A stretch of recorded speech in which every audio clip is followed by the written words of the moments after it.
ಇನ್ನು ನೋಡಿ, ರೇಣುಕಾಸ್ವಾಮಿ ಕೊಲೆ ಕೇಸ್ನ ಪ್ರಮುಖ ಘಟ್ಟ ತಲುಪಿದೆ ಈಗ.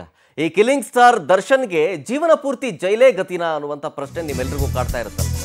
ಯಾಕೆಂದ್ರೆ ನೆನ್ನೆಯಷ್ಟೇ ದೋಷಾರೋಪ ನಿಗದಿ ಆಯಿತು. ಅಂದರೆ ಸೋಮವಾರದಿಂದ ನೆಕ್ಸ್ಟ್ ವೀಕ್ ಸೋಮವಾರದಿಂದ ಟ್ರಯಲ್ ಸ್ಟಾರ್ಟ್ ಆಗುತ್ತೆ. 17 ಆರೋಪಿಗಳ ವಿರುದ್ಧ ಕೋರ್ಟ್ ದೋಷಾರೋಪ ನಿಗದಿ ಮಾಡಿದೆ. ದೋಷಾರೋಪ ಪಟ್ಟಿಯನ್ನ ಓದುವಂತ ಸಂದರ್ಭದಲ್ಲಿ ಆರೋಪಿಗಳು ಯಾರು ಕೂಡ ಒಪ್ಪಿಕೊಳ್ಳಿಲ್ಲ, ನಿರಾಕರಿಸಿದ್ರು 17 ಆರೋಪಿಗಳು ಕೂಡ. ಹಾಗಾಗಿ ನವೆಂಬರ್ 10ನೇ ತಾರೀಕಿನಿಂದ ಆರೋಪಿಗಳ ವಿರುದ್ಧ ಕೋರ್ಟ್ ಟ್ರಯಲ್ ನಡೆಯುತ್ತೆ. ದರ್ಶನ್, ಪವಿತ್ರಗೌಡ ಸೇರಿದಂತೆ 7 ಆರೋಪಿಗಳನ್ನ ಜೈಲಿಗೆ ವಾಪಸ್ ಕಳಿಸ್ತಾರೆ. ಇನ್ನು ಮಿಕ್ಕಿದವರು ಬೇಲ್ ಮೇಲೆ ಹೊರಗಡೆ ಇದ್ರು, ಅವರು ಹೊರಗಡೆನೇ ಇದ್ದಾರೆ. ಅವರ ಮೇಲಿದ್ದಂತಹ ಆರೋಪಗಳನ್ನ ತಳ್ಳಿ ಹಾಕಲಾಗಿದೆ. ಅಂದ್ರೆ ಚಾರ್ಜ್ ಫ್ರೇಮ್ ಮಾಡಲಾಯಿತು. ಅದರಲ್ಲಿದ್ದಂತಹ ದೋಷಾರೋಪ ಪಟ್ಟಿಗಳನ್ನು ಓದಂತಹ ಸಂದರ್ಭದಲ್ಲಿ ಅದನ್ನು ನಿರಾಕರಿಸಿದ ಹಿನ್ನೆಲೆ ಸಾಕ್ಷಿ ಆಧಾರಗಳ ವಿಚಾರಣೆ ಆಗತ್ತೆ. ಸೊ ಅದಕ್ಕೆ ಟ್ರಯಲ್ ಅಂತ ಕರಿತೀವಿ. ಅಂದರೆ ಈಗ ದರ್ಶನ್ ಮೇಲೆ ಇರುವಂಥ ಕೇಸ್ ಏನು, ಕಿಡ್ನ್ಯಾಪು, ಕೊಲೆ, ಗುಂಪು ಸೇರಿ ಹಲ್ಲೆ, ಜೊತೆಗೆ ಸಾಕ್ಷಿನಾಶ ಕೇಸ್ಗಳೆಲ್ಲವೂ ಕೂಡ ಇದೆ. 306, 364, ರೆಡ್ ವಿತ್ 34 IPC, ಜೊತೆಗೆ 201B ಇಂಥ ಕೇಸ್ಗಳಿರೋದ್ರಿಂದಾಗಿ ಇದನ್ನೆಲ್ಲವೂ ಕೂಡ ಸೆಕ್ಷನ್ ವೈಸ್ ಕ್ರಾಸ್ ವೆರಿಫಿಕೇಶನ್ ಮಾಡಲಾಗುತ್ತೆ. ಜೊತೆಗೆ ವಾದ ಪ್ರತಿವಾದವೂ ಕೂಡ ಆಗುತ್ತೆ. ಅದರಲ್ಲಿ ಸಾಕ್ಷ್ಯಾಧಾರಗಳು ಇವರ ವಿರುದ್ಧವಾಗಿದ್ದರೆ ನೆಕ್ಸ್ಟ್ ಹೋಲ್ಡಲ್ಲಿಡಿಸಿ ಇವರಿಗೆ ಶಿಕ್ಷೆ ಪ್ರಮಾಣವನ್ನು ಪ್ರಕಟ ಮಾಡ್ತಾರೆ.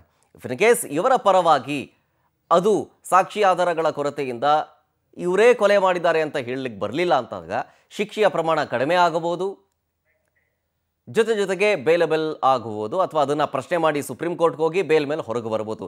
ಇದು ಒಂದು ಪ್ರಕ್ರಿಯೆ. ಆದರೆ ಜೀವನ ಪೂರ್ತಿ ಜೈಲಲ್ಲಿ ಇರ್ತಾರಾ ಅಂತಂದರೆ ಅದಕ್ಕೆ ಟ್ರಯಲ್ ಆದ ನಂತರವೇ ಉತ್ತರ ಸಿಗುತ್ತೆ. ಎಸ್, ಡೀಟೇಲ್ಸ್ ಕೊಡ್ತಾರೆ ನಮ್ಮ ಪ್ರತಿನಿಧಿ ವೆಂಕಟೇಶ್ ಲೈವ್ನಲ್ಲೇ. ವೆಂಕಟೇಶ್, ನಿನ್ನೆ ಕೋರ್ಟ್ನಲ್ಲಿ ಏನೇನಾಯಿತು ಅನ್ನೋದು ಒಂದು, ಮತ್ತೊಂದು ಕಡೆ ಟ್ರಯಲ್ ಸೋಮವಾರದಿಂದ ಶುರುವಾಗುತ್ತೆ. ಆ ಪ್ರಕ್ರಿಯೆ ಬಗ್ಗೆಯೂ ಕೂಡ ಹೇಳೋದಾದ್ರೆ.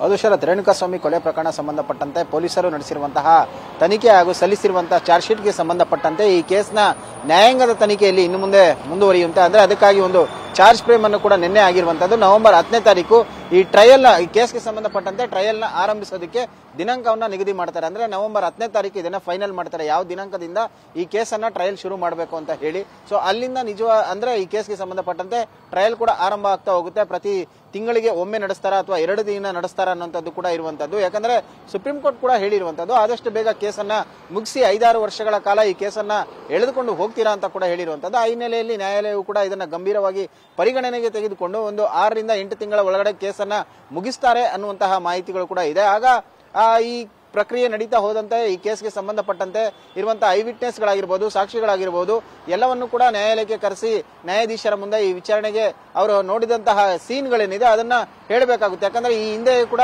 164 ಅಡಿಯಲ್ಲಿ ನ್ಯಾಯಾಧೀಶರ ಮುಂದೆ ಇವರ ಹೇಳಿಕೆಗಳನ್ನ ಪೊಲೀಸರು ಕೂಡ ದಾಖಲಿಸಿರುವಂತದ್ದು. ಸೊ ಅದಕ್ಕೆ ಸಂಬಂಧಪಟ್ಟಂತಹ ಆಗ ಸಾಕ್ಷಿಗಳು ಹೇಳುವಂತಹ ವೇಳೆಯಲ್ಲಿ ಏನಾದರೂ ವ್ಯತಿರಿಕ್ತವಾಗಿ ಹೇಳಿಕೆಗಳನ್ನ ಕೊಡ್ತಾರಾ ಅಥವಾ ಈ ಹಿಂದೆ ನ್ಯಾಯಾಧೀಶರ ಮುಂದೆ ಕೊಟ್ಟಂತಹ ಹೇಳಿಕೆಗಳನ್ನೇ ಕೊಡ್ತಾರಾ ಅನ್ನೋಂಥದ್ದು ಕೂಡ ನೋಡಬೇಕಾಗುತ್ತೆ. ಯಾಕಂತ ಹೇಳಿದ್ರೆ ಈ ಕೇಸ್ಗೆ ಐ ವಿಟ್ನೆಸ್ಗಳೇ ಪ್ರಮುಖ ಸಾಕ್ಷಿಯಾಗಿರುವಂತದ್ದು. ಒಂದು ವೇಳೆ ಏನಾದ್ರೂ ಸಾಕ್ಷಿಗಳು ಏನಾದ್ರೂ ದೃಢವಾಗಿದ್ದು ಪ್ರಬಲವಾಗಿದ್ರೆ, ಸಾಕ್ಷಿಗಳು ಕರೆಕ್ಟ್ ಇದ್ದಿಂದ ಆದ್ರೆ ಈ ಕೇಸ್ಗೆ ಸಂಬಂಧಪಟ್ಟಂತೆ ಆರೋಪಿಗಳಿಗೆ ಶಿಕ್ಷೆ ಕೂಡ ಆಗುತ್ತೆ. ಅಥವಾ ಏನಾದ್ರೂ ಸಾಕ್ಷಿಗಳನ್ನ ಸರಿಯಾಗಿ ನೀಡದೇ ಇದ್ದು ಪರಿಗಣಿಸದೇ ಇದ್ರೆ ನ್ಯಾಯಾಲಯ ಈಗ ಈ ಪ್ರಕರಣದಿಂದ ಅವರನ್ನ ಖುಲಾಸೆ ಕೂಡ ಮಾಡಬಹುದು.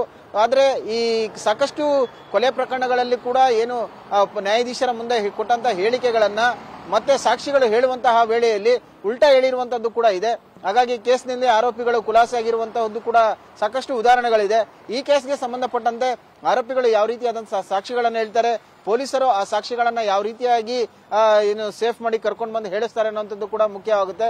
ಇನ್ನು ಟ್ರಯಲ್ ನಡೀತಾ ಇರೋದ್ರಿಂದಾಗಿ ಸಹಜವಾಗಿಯೂ ಕೂಡ ಆರೋಪಿಗಳಿಗೆ ಬೇಲ್ ಕೂಡ ಸಿಗೋದಿಲ್ಲ. ಯಾಕಂದ್ರೆ ಹೊರಗಡೆ ಬಂದ್ರೆ ಸಾಕ್ಷಿಗಳ ಮೇಲೆ ಪ್ರಭಾವ ಬೀರ್ಬೋದು ಅನ್ನುವಂತ ನಿಟ್ಟಿನಲ್ಲಿ ಅವರಿಗೆ ಸಾಕ್ಷಿ ಬೇಲನ್ನ ಕೊಡಬಾರದು ಅಂತ ಹೇಳಿ ಕೂಡ ಒಂದು ಮನವಿಯನ್ನ ಕೂಡ ಮಾಡುವಂತದ್ದು. ಆ ಪ್ರಕ್ರಿಯೆಗಳು ಕೂಡ ಮುಂದುವರಿಯುತ್ತೆ. ಸದ್ಯ 10ನೇ ತಾರೀಕು ಈ ಕೇಸ್ಗೆ ಸಂಬಂಧಪಟ್ಟಂತೆ ಟ್ರಯಲ್ ನ ದಿನಾಂಕವನ್ನ ಕೂಡ ನ್ಯಾಯಾಲಯ ನಿಗದಿ ಮಾಡುವಂತಹದ್ದು. ಶರತ್, ಎಸ್, ಥ್ಯಾಂಕ್ ಯು ವೆಂಕಟೇಶ್ ಡೀಟೇಲ್ಸ್ಗಾಗಿ.